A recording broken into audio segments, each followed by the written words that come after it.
আর দেখা যাবে না নাজমুলকে আমাদের সাথে একসাথে কোনো ভিডিওতে। হ্যালো এভরিওয়ান, আসসালামু আলাইকুম। আপনারা যারা আমার ভিডিও নিয়মিত দেখেন তারা অনেকেই নাজমুলকে চিনেন। নাজমুল আমার সাথে প্রায় 3-4 বছর ধরে কাজ করতেছে একসাথে।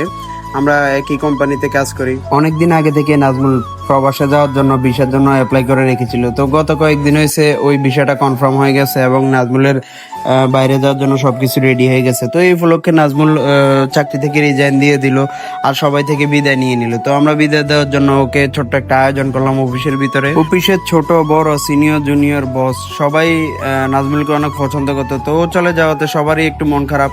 তারপরে বিদায় তো দিতেই হবে। আসলে বিদায় ব্যাপারটাই কষ্টের। তার উপরে আবার 3-4 বছর 5 বছর ধরে এক জায়গায় কাজ করার পর যদি কেউ চলে যায় তাহলে আসলেই অনেক খারাপ লাগে। এখানে সকলের সাথে মত বিনিময় শেষ করে এখানের কাজ শেষ করে আমরা সবাই মিলে তাকে নিয়ে বাইরে চলে গেলাম, যে জায়গাটাতে আমরা সবাই সব সময় ভিডিও করতাম। আমার আর নাজমুলের অনেকগুলো ভিডিও আছে সেখানে। তো আমরা সবাই মিলে সেখানে চলে গেলাম। হ্যালো এভরিওয়ান, আসসালামু আলাইকুম।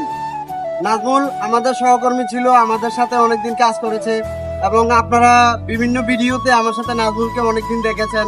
আমার প্রায় ভিডিওতে নাজমুল থাকতো। তো নাজমুল আজকে আমাদেরকে ছেড়ে চলে যাচ্ছে, দেশের বাইরে চলে যাবে আজকে। তো আমরা আজকে শেষ কর্মদিবস উপলক্ষে সবাই তাকে উইশ করার জন্য বাইরে আসছি। আমরা সবাই তাকে মন থেকে দোয়া করি নাজমুল ভবিষ্যতে যেন অনেক ভালো কিছু করতে পারে, এখান থেকে যেখানেই যাক না কেন অনেক ভালো যেন সে থাকে। তো আসলে বিদায় শব্দটা অনেক কষ্টকর বিষয়। তাকে বিদায় জানানোর ভাষাটা আমাদের জানা নাই, কিভাবে একজন সহকর্মীকে বিদায় জানানো যায় ওই ধরনের ভাষা আমাদের জানা নাই। কিন্তু আমরা সর্বশেষ এটাই তাকে বলবো যে যেখানেই যাক না কেন নাজমুল ভালো থাকুক।